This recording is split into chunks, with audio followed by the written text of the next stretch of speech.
Assalamualaikum warahmatullahi wabarakatuh. Alhamdulillah wassalatu wassalamu ala rasulillah Sayyidina Muhammad ibni Abdillah wa ala alihi wa sahbihi wa mawalah, amma ba'du.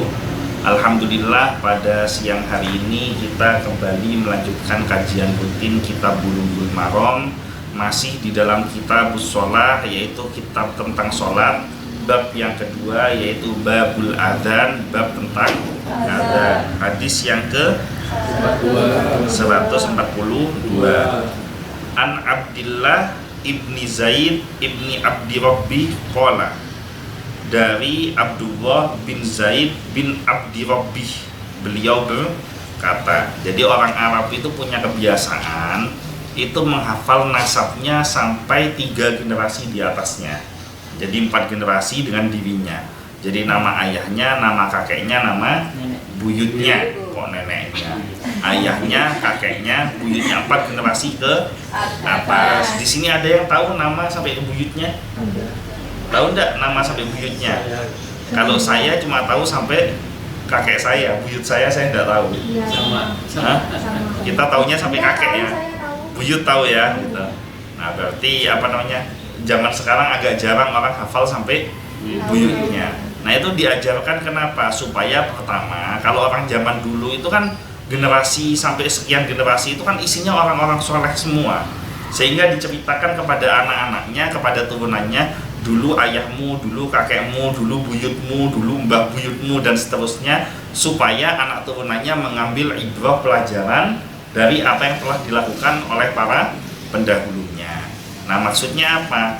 Kita sekarang hidup di masa ini, maka di masa yang akan datang kita akan menjadi masa lalu buat anak turunan kita. Maka ciptakanlah kisah-kisah yang baik supaya kita diceritakan kebaikannya oleh keturunan kita. Jangan sampai menciptakan kisah-kisah yang buruk, yang jelek. Oh, dulu mbah buyut kamu tuh yang namanya Zuhdi itu baik.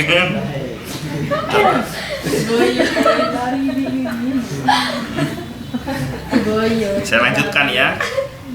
Dari Abdullah bin Zaid bin Abdul Rabbi, beliau berkata, Tofabi.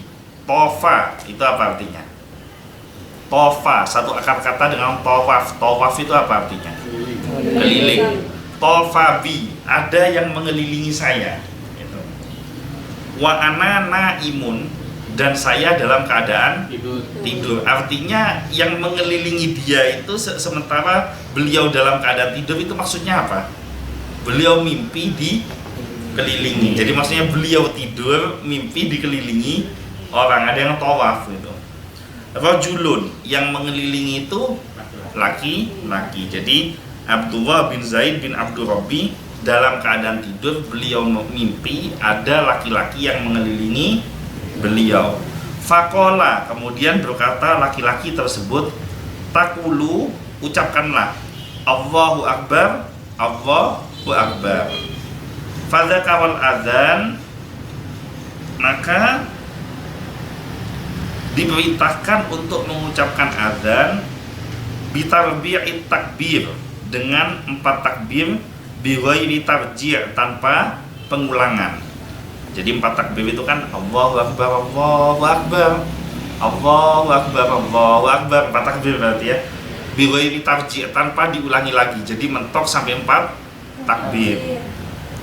Wal iqamah, dan untuk ucapan iqamah furoda, cukup 1 kali ucapan Allahu Akbar cukup, tidak perlu sampai 2 kali atau tidak perlu sampai 4 takbir, karena 1 kali ucapan isinya 2 takbir. Nah, iqamah dari Allahu Akbar sampai selesai, sampai la ilaha illallah, pengucapannya cukup 1 kali semua, illa kecuali qad qamatis shalah. Qad qamatis shalah itu diucapkan 2 kali. Allahu Akbar, asyhadu an la ilaha illallah, asyhadu anna Muhammadar Rasulullah, hayyalas shalah, hayyalal falah, qad qamatis shalah, qad qamatis shalah, Allahu Akbar, la ilaha illallah. Jadi khusus qad qamatis shalah ada pengulangan 2 kali pada waktu iqamah.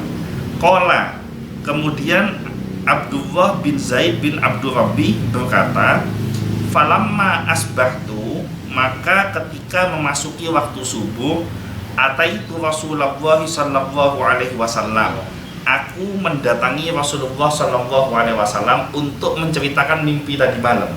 Jadi mimpi dikelilingi oleh seorang laki-laki, kemudian diajarkan untuk mengulangi kalimat bacaan azan dan tidak mengulangi kalimat bacaan iqamah kecuali qad qamati shalah. Faqala, maka Nabi sallallahu alaihi wasallam bersabda, innaha la ru'ya haqqun, innaha la ru'ya haqqin, sesungguhnya itu adalah mimpi yang benar.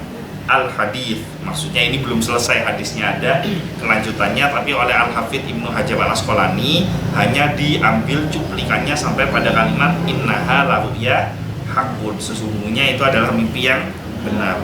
Akhrajahu Ahmad, dikeluarkan oleh Imam Ahmad, wa Abu Dawud dan Abu Dawud, wa sahihahu Tirmidzi, dan dinilai sahih oleh At-Tirmidzi, wa Ibnu Huzaimah dan Ibnu Huzaimah. Wa zada Ahmad, dan ditambahkan oleh Imam Ahmad, fi akhirihi qissah, pada akhir kisah. Jadi akhir kisah hadis yang tadi itu ditambahkan qauli Bilal, perkataan Bilal, fi adzanil fajri, pada waktu azan subuh, dengan kalimat as-sholatu khairum minan naum. Wali Ibnu Huzaimah, dan menurut Ibnu Huzaimah, an Anasin radhiyallahu anhu, dari Anas radhiyallahu anhu, bukan dari saya ya, dari Anas bin Malik radhiyallahu anhu, qala, beliau berkata, minas sunnati, termasuk di dalam sunnah, idza qala al muadzinu fil fajri, apabila muadzin mengucapkan pada waktu azan subuh, hayya alal falah, kalimat hayya alal falah, qala, setelah itu mengucapkan as-sholatu khairum minan naum. Jadi as-sholatu khairum minan naum itu hukumnya sunnah, bukan wajib. Tapi tidak usah nyoba-nyoba waktu subuh tidak pakai as-sholatu khairum minan naum, nanti kamu dibilang aliran sesat. Ini aneh, ini subuh tidak pakai as-sholatu khairum minan naum, walaupun itu sunnah. Sama dengan waktu sholat, sholat itu salam itu setelah selesai diakhiri dengan salam kan, sholat ke kanan dan ke kiri. Noleh ke kanan hukumnya wajib, noleh ke kiri hukumnya sunnah. Waktu kamu sholat sendiri cuma mau menjalankan yang wajib, yang sunnah tidak dijalankan tidak apa-apa. Tapi kalau kamu jadi imam, jangan coba-coba kamu tidak noleh ke kiri gitu, makmumnya nungguin semua gitu, kalau tidak selesai-selesai ini gitu. Bisa difahami maksud dari hadis ini? Saya bacakan syarahnya ya. Yang pertama, Abu Muhammad Abdullah bin Zaid bin Abdi Rabbi Al-Ansari Al-Khazraji. Al-Ansari itu maksudnya dia dari kelompok orang Ansor. Siapakah kaum Ansor itu? Orang yang kaum Ansor itu kumpulan pemuda NU. Maksudnya Al-Ansari yang ini adalah, Al-Ansari itu Ustadz Ansari yang di pojok rumah.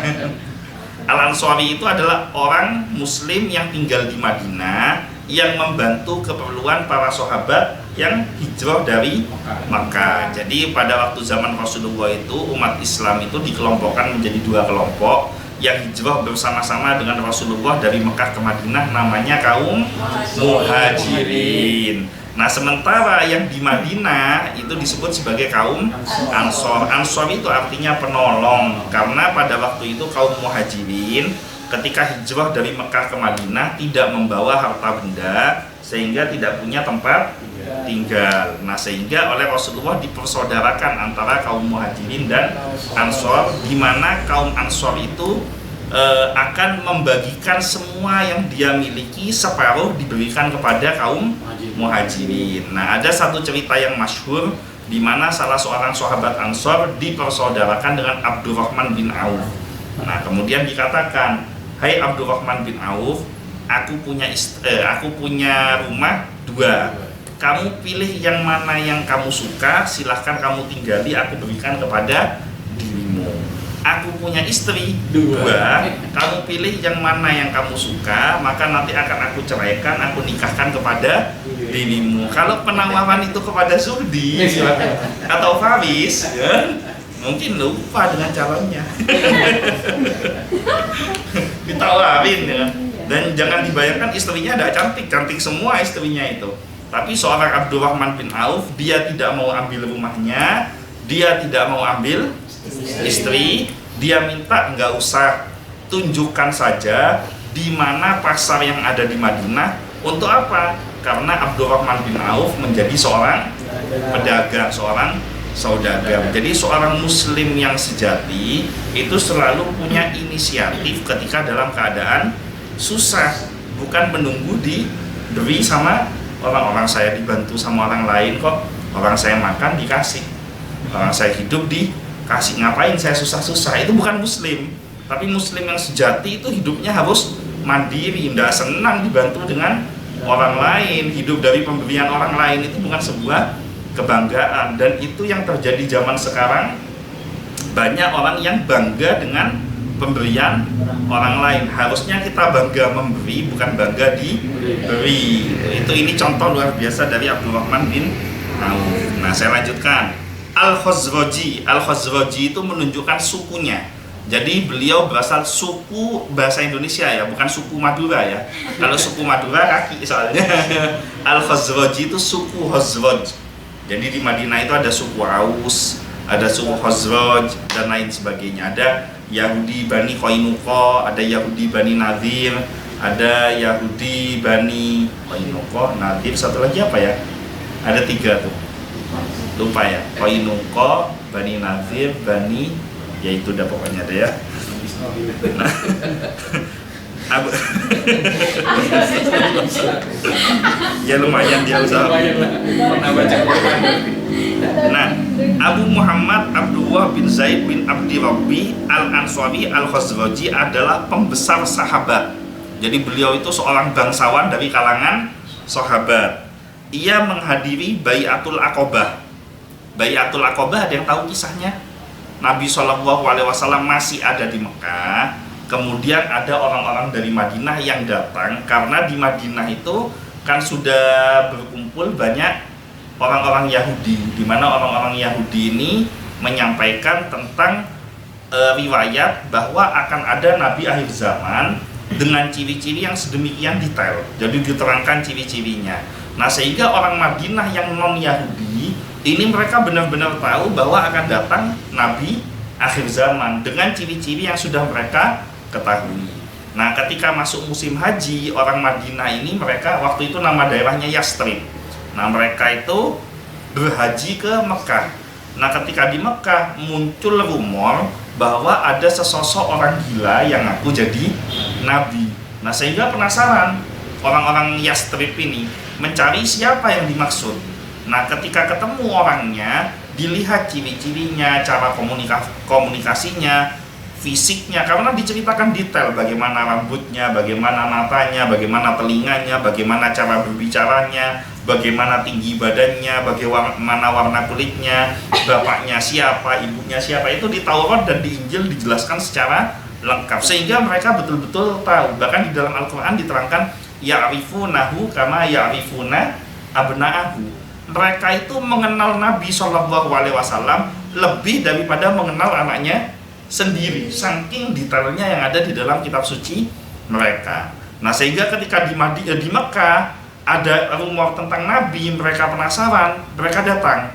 Begitu datang, ternyata ciri-cirinya sesuai dengan yang ada di dalam kitab Taurat. Nah, akhirnya mereka mengatakan dalam hati dengan kaum-kaumnya, ini yang kita tunggu-tunggu selama beratus-ratus tahun. Maka akhirnya terjadilah yang namanya Bai'atul Aqabah, yaitu sumpah setia. Orang-orang Yastrib menyatakan kesetiaannya kepada Nabi SAW. Dan Bai'atul Aqabah ini menjadi pintu, menjadi jalan penyebab Nabi bisa hijrah dari Mekah ke Madinah. Terjadi 2 kali Bai'atul Aqabah. Yang kedua itulah yang mengakibatkan Nabi akhirnya ada jalan untuk hijrah ke Madinah. Nah, salah satunya yang ikut pada Bai'atul Aqabah itu adalah Abu Muhammad Abdullah bin Zaid bin Abdi Rabbi. Jadi yang meriwayatkan hadis yang kita kaji pada siang hari ini. Nah, ia juga menghadiri perang Badar. Jadi dalam pertempuran Badar dia juga hadir. Lalu beliau wafat setelahnya. Jadi bukan wafat dalam pertempuran, pulang dari pertempuran Badar sampai pada umurnya beliau wafat. Nah, beliaulah yang bermimpi mengenai azan dalam mimpi pada tahun pertama setelah berhijrah. Jadi salah satu sahabat yang mimpi tentang isyarah azan itu adalah Abdullah bin Zaid bin Abdul Rabbi. Bayangkan setiap azan dikumandangkan berapa besar pahala beliau, karena beliau adalah orang yang salah satunya mendapatkan isyarah tentang pelafalan ucapan azan. Jadi kalimat azan itu bukan dari malaikat Jibril langsung diajarkan kepada Rasulullah, tapi kalimat azan itu oleh Allah dimasukkan melalui mimpi kepada beberapa sahabat, salah satunya Abdullah bin Zaid bin Abdul Rabbi, yang kemudian disampaikan kepada Rasulullah. Maka betapa mulianya sosok Abdullah bin Zaid bin Abdul Rabbi, karena azan ternyata lewat di situ. Memang kalau kajian yang isinya sejarah itu nggak ada yang ngantuk. Kalau ceritanya hukum-hukum bisa ngantuk semua ya. Ini nggak ada yang ngantuk nih. Selanjutnya, syariat azan ini awalnya dari mimpi Abdullah bin Zaid. Ada yang mengatakan dari Abdullah bin Zaid, ada yang mengatakan dari Umar bin Khattab. Tapi kalau di dalam kitab Bulughul Maram yang disampaikan adalah orang yang pertama mendapatkan mimpi tentang syariat azan ini adalah Abdullah bin Zaid. Diingat-ingat, sewaktu-waktu akan saya tanya lagi dari mana jalur azan ya. Selanjutnya, nah dari mimpi Abdullah bin Zaid yang lantas dibenarkan oleh Nabi Shallallahu Alaihi Wasallam. Yang ketiga, mimpi dari seorang selain Nabi tidaklah bisa dijadikan sandaran sampai dibenarkan oleh Nabi itu sendiri. Jadi hanya ada dua mimpi yang pasti benar. Yang pertama mimpi Nabi, jadi Nabi mimpi itu pasti benar. Tapi kalau Nabi Shallallahu Alaihi Wasallam di dalam riwayat beliau tidak pernah satu kali pun bermimpi. Jadi dalam riwayat Rasulullah itu tidak pernah bermimpi. Tapi nabi-nabi sebelum beliau kalau ada mimpi, seperti contohnya Nabi Yusuf yang bermimpi melihat ada matahari, bulan, bintang, ra'aituhum li sajidin, semuanya bersujud kepada diriku. Itu mimpi yang pasti benar. Jadi kalau Nabi mimpi pasti benar. Nah yang kedua, mimpi yang dibenarkan oleh Nabi. Jadi cerita kepada Nabi kemudian dibenarkan. Nah yang ketiga, mimpi yang ada panduan isyarahnya dari Nabi, sehingga akhirnya ada seorang ulama namanya Ibnu Sirin. Ibnu Sirin ini menciptakan satu buku yang namanya Takwil Mimpi. Nah di situ itu mimpi-mimpi yang ada yang ada di dalam kitab Takwil Mimpi karya Ibnu Sirin itu berdasarkan dari sumber sunnah Nabi Shallallahu Alaihi Wasallam. Jadi jangan begitu ada mimpi gampang panik, karena mimpimu belum tentu betul gitu loh. Seorang waliullah aja mimpinya bisa keliru. Waliullah pun bisa mendapatkan informasi yang keliru. Syekh Abdul Qadir Al-Jailani, Sultanul Aulia, itu ketika ketemu orang hamil, beliau itu mendapatkan ini ilham.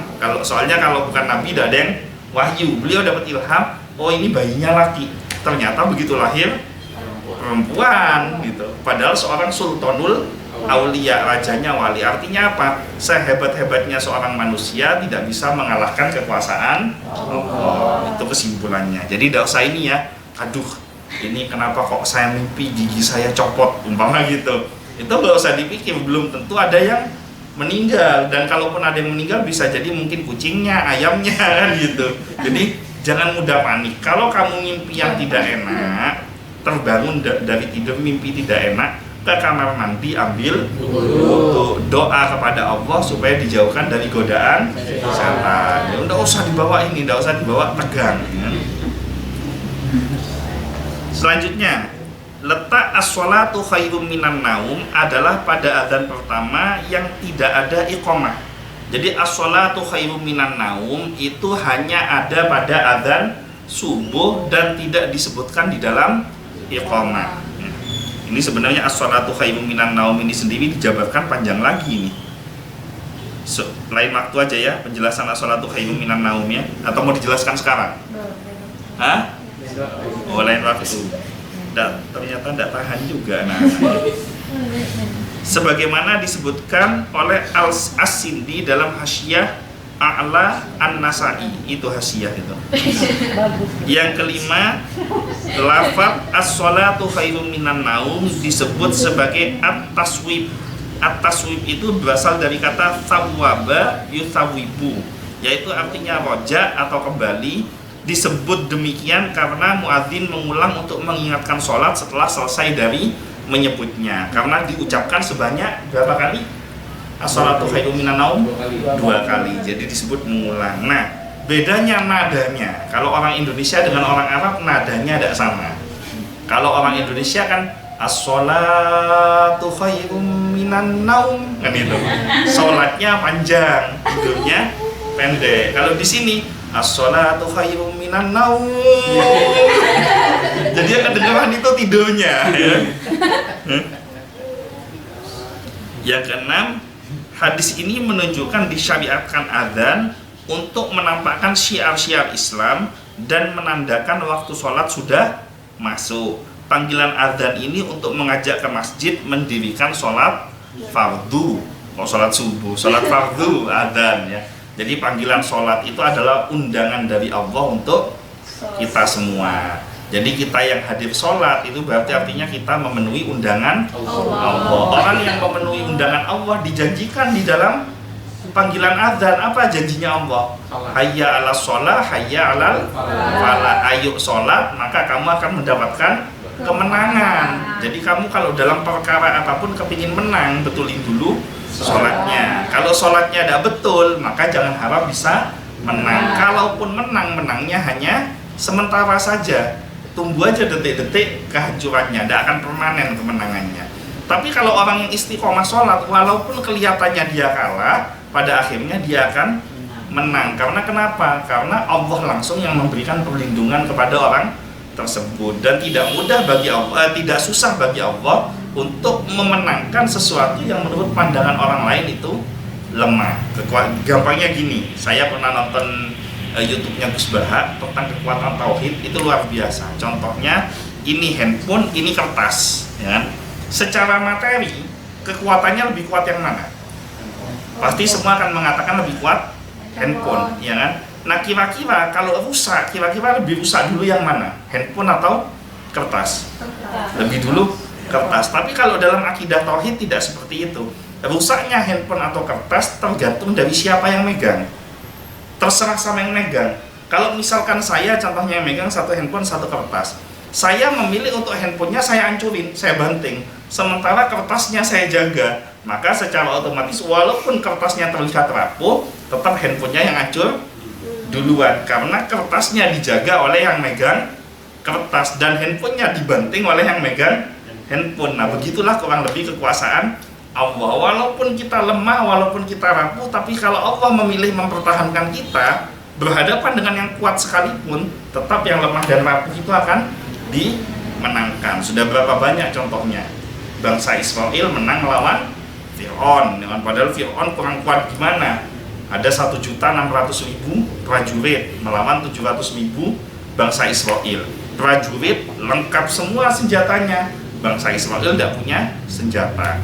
Prajuritnya Fir'aun gizinya tercukupi, sementara orang Israel diperbudak selama 400 tahun, suruh kerja terus menerus. Ini kalau perang secara logika habis orang Israel, tapi oleh Allah dimenangkan tanpa ada yang mati satu pun dari bangsa Israel. Cukup pakai tongkatnya Nabi Musa, pukulkan ke laut, habislah 1.600.000 orang tentaranya Fir'aun. Kurang lebih begitulah kekuasaan Allah. Jadi siapa yang sholat pasti akan menang. Itu sudah mutlak itu.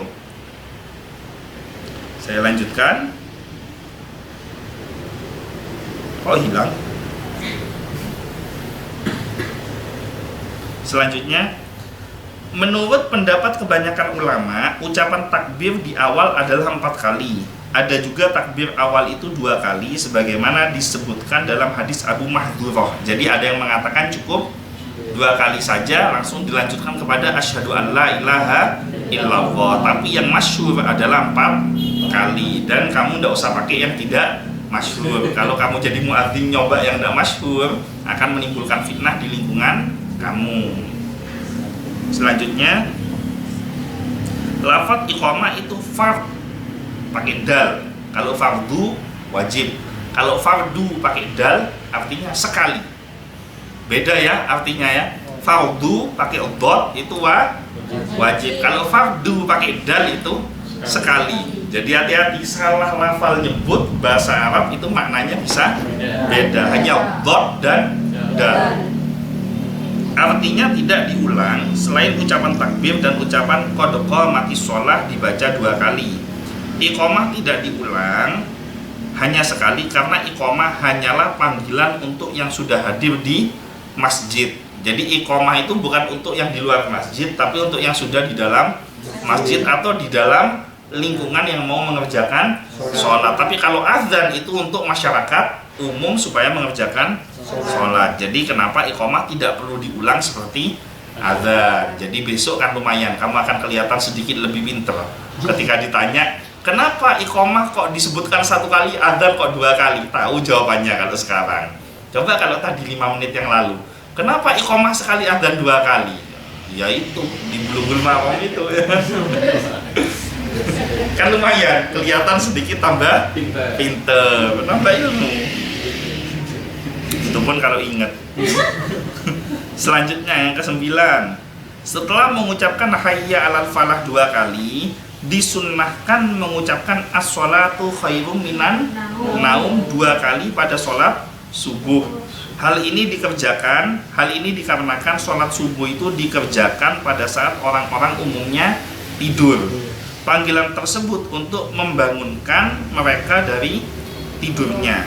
Maka ucapan at-taswib hanya untuk sholat subuh, tidak berlaku untuk sholat yang lainnya. Jadi as-sholatu khairum minan naum hanya berlaku pada waktu subuh, tidak berlaku pada waktu yang lainnya. Yang ke-10, ucapan as-sholatu khairum minan naum yang tepat berlaku pada azan kedua, yaitu saat telah terbit fajar subuh. Jadi azan itu yang betul secara syariat 1 hari itu 6 kali, bukan 5 kali. Yang betul 6 kali bukan 5 kali.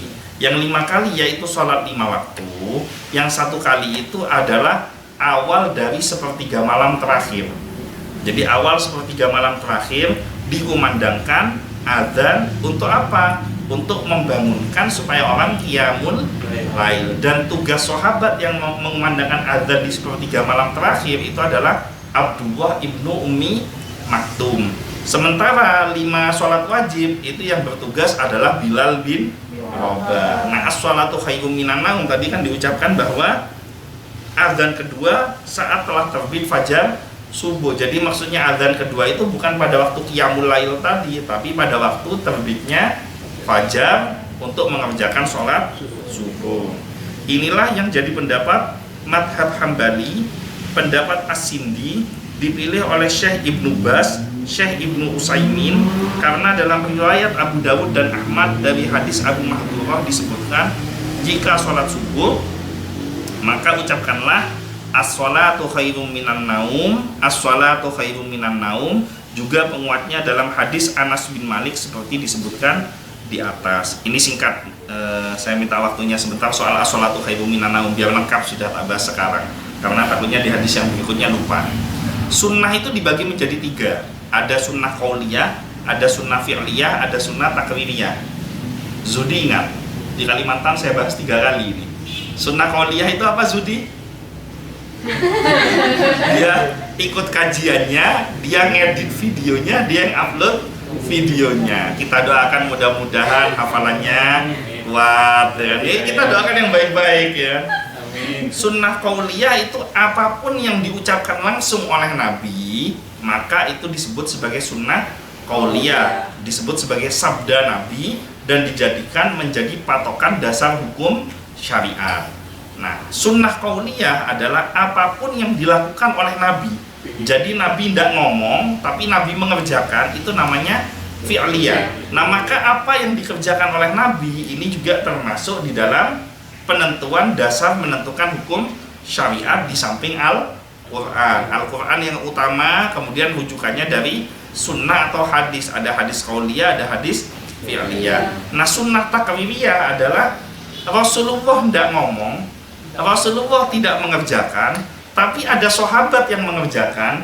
Beliau melihat, beliau mendengar, dan beliau mendiamkan. Maka itu namanya sunnah takririah. Ini juga untuk mematahkan orang yang sedikit-sedikit suka ngomong bid'ah. Apa itu bid'ah? Yang tidak pernah dikerjakan oleh Nabi itu bid'ah. Kullu bid'ah dolalah. Bid'ah itu sesat. Wa kullu dolalah finnar. Dan setiap yang sesat akan masuk neraka. As-sholatu khairum minan naum ini masuk bid'ah. Pakai omongannya dia, ya kan? Kenapa? Karena Rasulullah tidak pernah sekalipun memerintahkan mengucapkan as-sholatu khairum minan naum. Coba dari teks hadisnya tadi, Abdullah bin Zaid menceritakan mimpinya tentang lafal adzan, yang mana di dalam lafal adzan itu tidak ada kalimat as-sholatu khairum minan naum. Nah, ditambahkan oleh Bilal, kata dia kan bunyinya gimana itu? Wazada Ahmad fi akhirihi qissah qauli Bilal fi adzanil fajri as-sholatu khairum minan naum. Jadi Bilal sendiri yang menambahkan kalimat as-sholatu khairum minan naum. Mimbar Masjid Nabawi ke rumahnya Rasulullah itu jaraknya 17 meter. Kira-kira kalau Bilal bin Rabah mengucapkan as-sholatu khairum minan naum, Rasulullah itu dengar atau tidak? Dengar, ya kan? Nah, ada nggak hadis yang mengatakan Rasulullah melarang kalimat as-sholatu khairum minan naum? Tidak ada. Maka as-sholatu khairum minan naum masuk di dalam bagian sunnah. Makanya tadi ulama mengatakan ini sunnah, dan masuk kategori wajib. Sunnahnya namanya sunnah takririah, tidak pernah dikerjakan oleh Nabi. Ada sahabat yang mengerjakan, beliau mendiamkan. Makanya yang suka membid'ah-bid'ahkan orang lain, ngajinya agak banyakan supaya tidak sembarangan suka membid'ah-bid'ahkan. Umpama Rasulullah masih hidup, ada orang menyelenggarakan mulutan, tak rasa Rasulullah juga diam. Umpama Rasulullah masih hidup, kemudian melihat sahabat bikin tahlilan, juga insya Allah pasti akan didiamkan. Kenapa? Karena tidak bertentangan dengan Al-Quran dan As-Sunnah, perbuatan tahlilan, mulutan, dan lain sebagainya. Jadi kalau ada orang ribut tahlilan, mulutan itu bid'ah karena Rasulullah tidak pernah mengerjakan, bagaimana dengan as-sholatu khairum minan naum? Dan masih banyak contoh-contoh yang lainnya itu, gitu loh. Dan itu tidak perlu dibahas sekarang karena sudah mulai hampir tempel semuanya. Ada pertanyaan, walaupun saya yakin tidak akan ada yang tanya. Ada pertanyaan mungkin? Cukup? Mudah-mudahan semuanya panjang umur, sehat, selamat, rizkinya dimudahkan oleh Allah, dan mudah-mudahan kita semua mendapatkan syafaat dari Nabi Muhammad SAW. Al-Fatihah.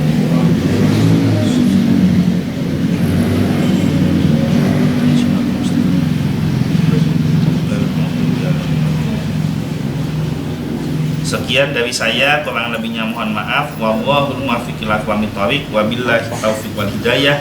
Wassalamualaikum warahmatullahi wabarakatuh.